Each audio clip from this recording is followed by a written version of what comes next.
Kung isa lang bibilhin mo, sir, magiging 126 po yung isa. Isang pack.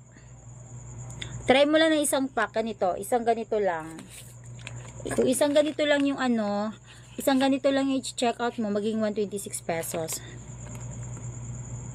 Pwede. Ako, kasi yung iba, pag umiinom sila, hinahaluan nila, guys. Pero ako, pag umiinom ako nito, isa lang yun, siya lang talaga yung iniinom ko. Isang baso, tapos, ganyan karami na tubig. 7 pieces po. 7 pieces na ganito. Sa isang baso, isang ganito na po. Ayan. Pwede nyo nang hindi haluan. Kasi, masarap po siya. Masarap po siyang inumin.